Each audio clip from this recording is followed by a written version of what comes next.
We have a fabulous group coming up in the next 4 speakers. Dr. Sandi Lam, who many of you know, and I can't do any of these speakers justice, but she's going to be talking about this incredible, one of the first comparative effectiveness studies that I'm familiar with in LGS, so I'm excited about that. And then after Sandi, if you guys can just grab your seats, that'd be great. After Dr. Lam, Taylor Abel is going to talk about his work looking at corpus callosotomy and VNS. And then Dr. Morell is going to come up and talk about the research study that they're doing on RNS in LGS patients. And then Eric Marsh, if you see him, give him a hard time for not showing up today. No, I'm just kidding. He is in the benchmark session. So Brenda Porter has agreed to give his talk for him. And in fact, Eric insisted she's better at talking anyway. So with that, I'm going to bring up Dr. Lam. I cannot wait to hear these talks. I hope you're as excited as I am. And, oh, she's already here. Dr. Lam, thank you so much.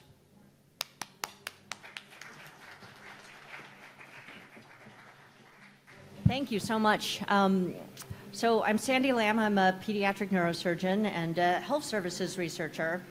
So really the theme of today is starting the conversation, right? So really talking about where are we now and where are we going. So for comparative effectiveness research in LGS, we're really laying the groundwork and really excited to talk about this PCORI-sponsored study that is helping us look at how we get to better, right? So this is the study. It just went under contract this year, comparative effectiveness of palliative surgery versus additional anti-seizure medications for Lennox-Gastaut syndrome. So the challenge from PCORI for this project was, how do we use PCORiNet data to study rare disease better?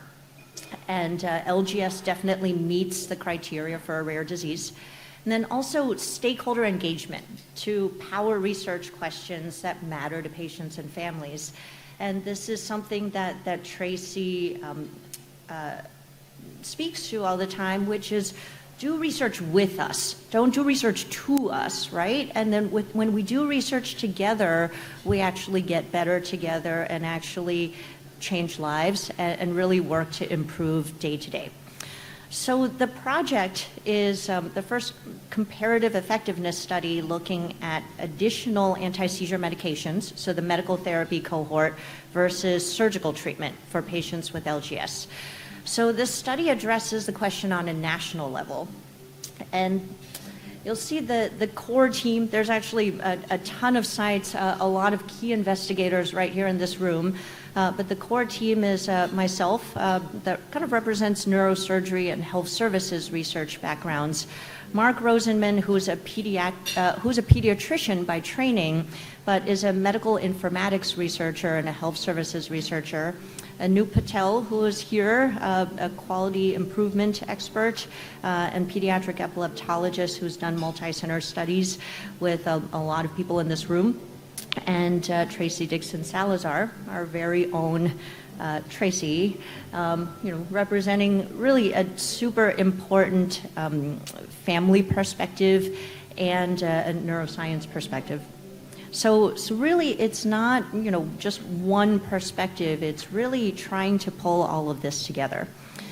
So of course, background, we've heard 2 great talks already on kind of the state of what we know about LGS and medications.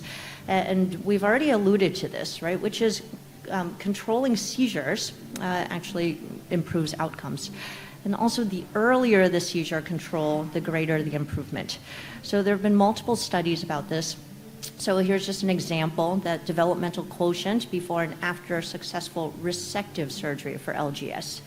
And as Dr. Wheelis talked about, it really applies to only a very, very small subset of patients.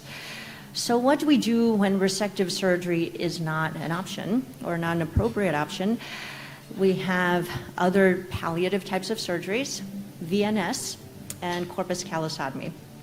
We also have other evolving technologies in neurostimulation, such as DBS and RNS.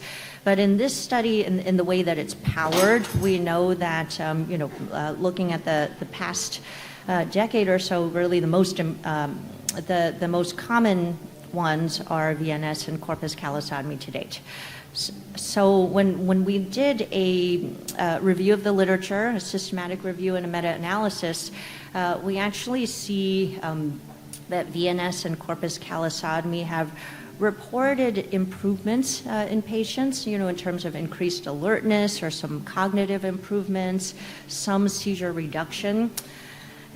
But when you look at it, there's no one clear better than the other when you look at just kind of the hard numbers.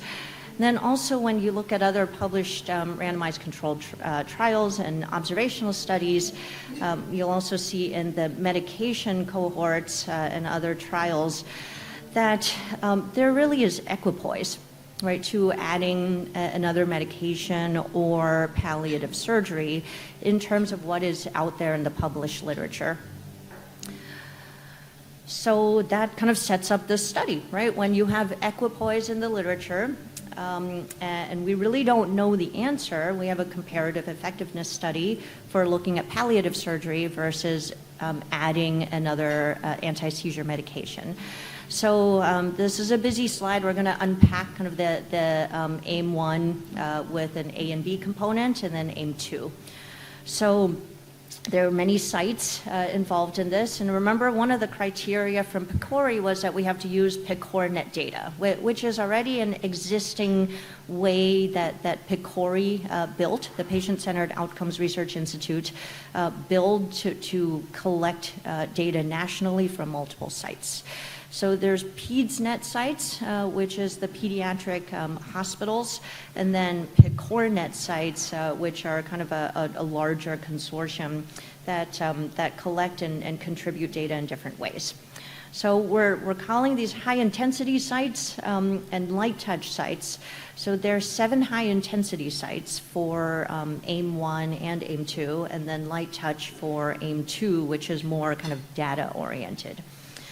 So we'll look at the AIM separately, but when you look at that, just setting up this type of study means a lot of data plans, a lot of data use agreements, and different frameworks that cause a lot of work for our Office of Sponsored Research and a lot of contracting back and forth across sites. So this is something that is in progress in the background. So AIM-1 is looking at the at surgery versus more medications, and looking at the impact on seizure-related emergency room department visits and intensive care unit admissions. And we will look at it as epilepsy-related and also all-cause.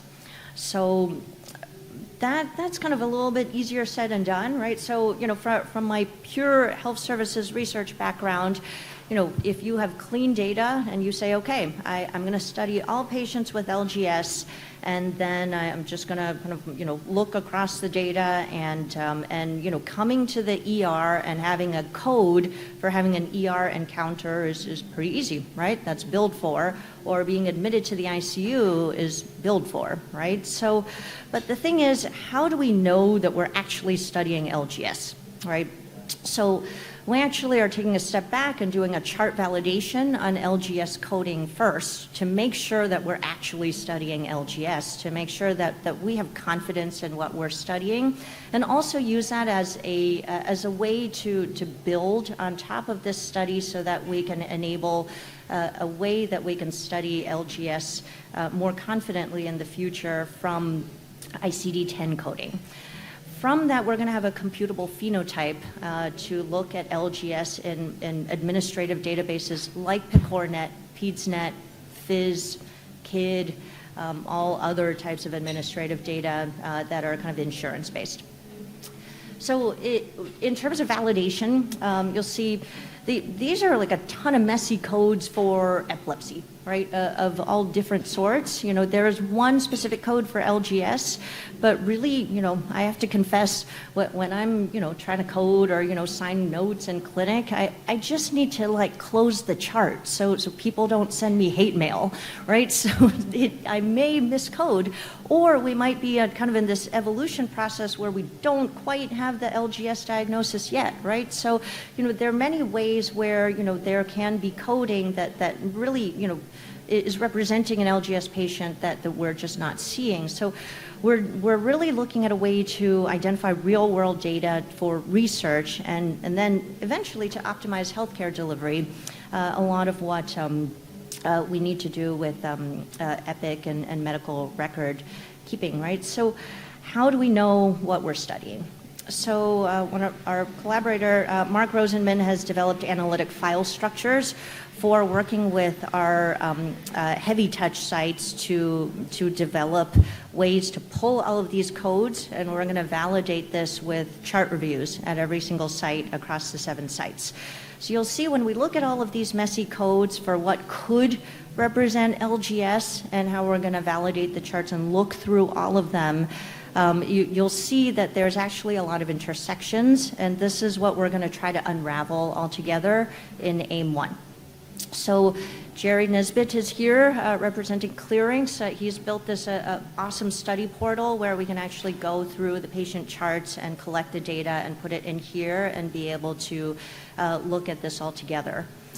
AIM-1B is actually impact of medication versus surgery on expressive communication and behavior and quality of life, which is actually super important because this is the outcomes that Tracy Dixon Salazar and families have defined as these are the outcomes that matter to us. So we're working in a qualitative way to look at how to identify appropriate survey instruments to measure outcomes that matter to families. And this is the qualitative part of this study to figure out, how do we capture that? And then once we figure out the survey instruments that our families have chosen to deploy that across our heavy touch sites, our 7 sites, and actually work with families to understand which ones had the medical therapies, which one had the palliative surgeries, when they had it, at what age, and then look at these outcomes. So to set that up, we're actually doing a series of focus groups with patients, stakeholders, caregivers, and providers as well. So this is coming up early next year. And the questionnaires will be implemented in AIM-1B across the high-intensity sites. Now we get to kind of the easier part, which is AIM-2, which is now that we know how to identify LGS in codes, we can actually look across all 18 sites and take the just coding data and look at real-world utilization of these treatments across the 18 sites in the PCORI-Net sites that we have identified. And then look at variability in care and then also disparities in use in these treatments, and then really look at how we can identify if there are barriers in access to care and also identify what is appropriate use of therapies and how we can do better. So this is the timeline of our research study. So we have been at it for about 6 months, so we've set up our IRBs, our data use agreements. We are 5 out of 7 of the heavy touch sites have their IRBs approved for the first part of the study, and we're doing training for the data collection across the sites for the clearance platform. We're going to roll out the focus groups for the stakeholder engagement and identify the survey instruments for AIM-1B. And then really kind of roll into AIM-2. So, but the point of this is that this is not just one study, that this is actually learning how to work together and learning how to identify LGS in codes so that we can keep on going and then really work together. And then the other part is really the study logo is actually something I'm really proud of because I'm not creative. I just know how to do surgery, but I think it turned out pretty well. That really, it represents collaboration, data nodes, kind of like a countrywide network. But what Tracy came up with was surgery or meds for LGS. But this could be surgery or meds for epilepsies, for other rare epilepsies, and really, how to learn to work together. And that is really, kind of the significance of this study. It's laying the groundwork for a very strong network of researchers working together and to work with real world data in a way that is kind of rational for us and makes sense to patients and families and really helps. And then be able to iterate so that we can continue to work towards a healthier future together for LGS and epilepsies and beyond. So thank you so much.